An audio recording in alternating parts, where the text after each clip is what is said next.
Elemen utama dari sistem tenaga listrik antara lain terdapat pembangkit, saluran transmisi, dan jaringan distribusi.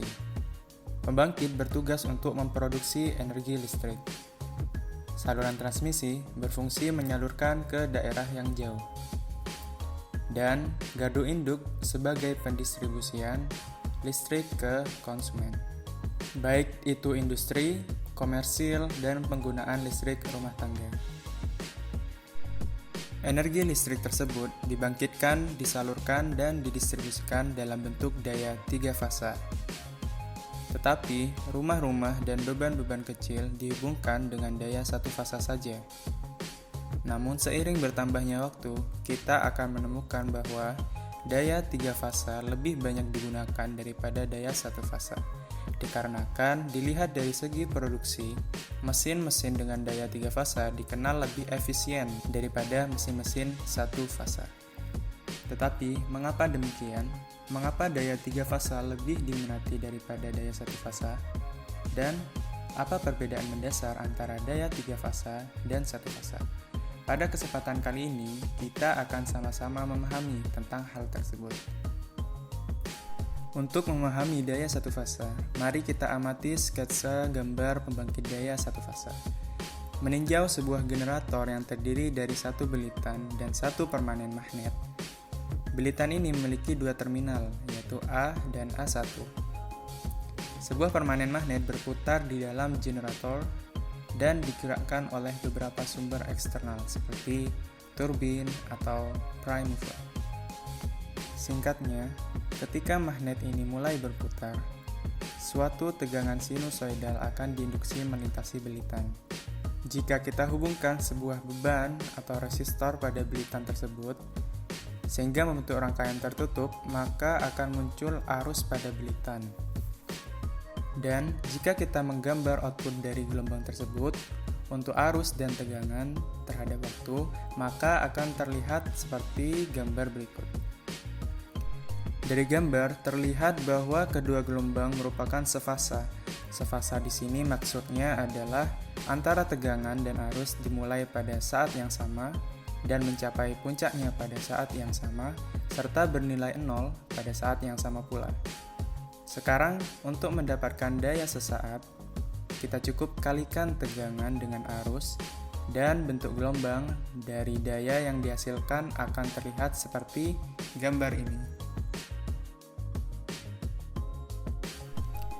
Hal yang unik tentang daya 1 fasa ini adalah bahwa daya rata-rata pada daya 1 fasa ini besarnya setengah dari nilai puncaknya.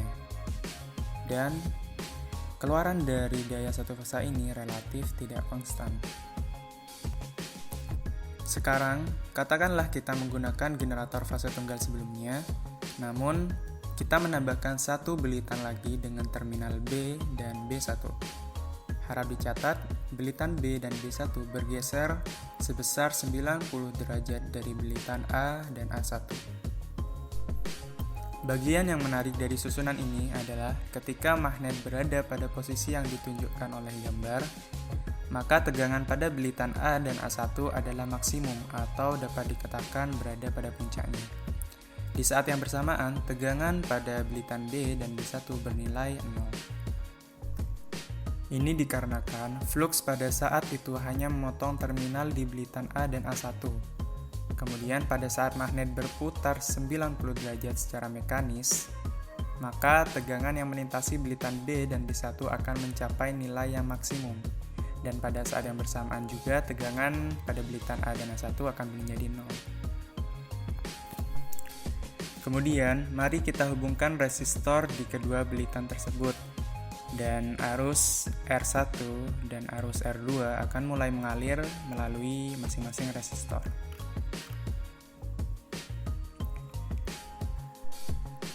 Daya sesaat dari kedua resistor tersebut seperti yang ditunjukkan.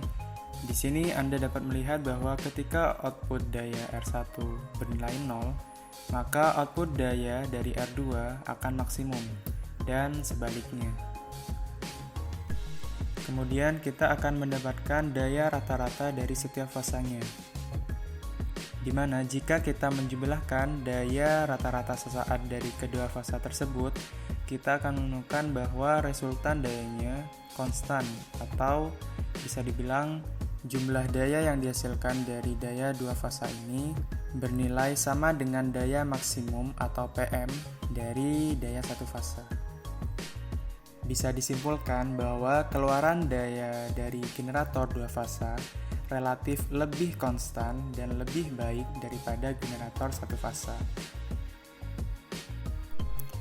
Berdasarkan generator dua fasa, kali ini kita akan menambahkan satu belitan C dan C1, dan kita akan menempatkan ketiga belitan ini terpisah sebesar 120 derajat satu sama lainnya, seperti yang ditunjukkan pada gambar berikut ini. Ketika magnet akan berputar, tegangan yang sama akan diinduksi di ketiga belitan tersebut. Karena kita telah menempatkan belitan sebesar 120 derajat terpisah antara satu dengan yang lainnya, maka tegangan yang diinduksi dalam tiga fasa juga akan keluar dengan perbedaan fasa sebesar 120 derajat tersebut. Biarkan saya perjelas. Ketika magnet berada pada posisi yang ditunjukkan pada gambar ini, tegangan melintasi belitan A dan A1 adalah maksimum. Namun ketika magnet berputar 120 derajat, tegangan melintasi belitan B dan B1 adalah maksimum. Dan ketika magnet berputar sebesar 240 derajat dari posisi awalnya, tegangan melintasi belitan C dan C1 menjadi maksimum.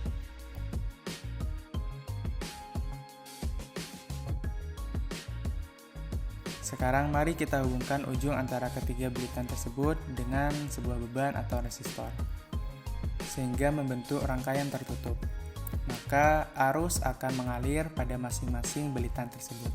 Kemudian sekali lagi lakukan prosedur yang sama yang kita lakukan untuk generator satu fasa dan generator dua fasa.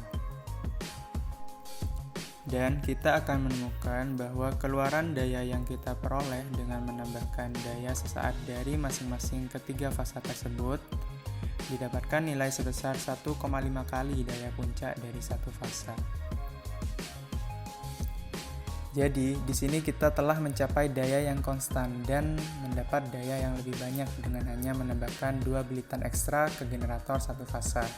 Dan inilah alasan mengapa daya tiga fasa lebih disukai atau lebih baik daripada daya satu fasa.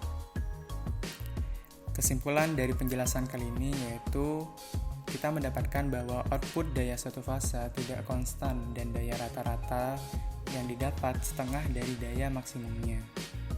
Kemudian untuk output daya dua fasa konstan setiap saat dan resultan daya rata-rata sama dengan daya maksimum satu fasanya. Daya tiga fasa juga konstan di setiap saat dan daya rata-rata adalah 1,5 kali daya maksimum satu fasanya. Jadi saya harap video ini akan membuat teman-teman semua lebih memahami konsep tentang daya satu fasa dan daya tiga fasa. Semoga video ini dapat bermanfaat untuk teman-teman semua. Kurang lebihnya kami mohon maaf. Salam Pengkurang.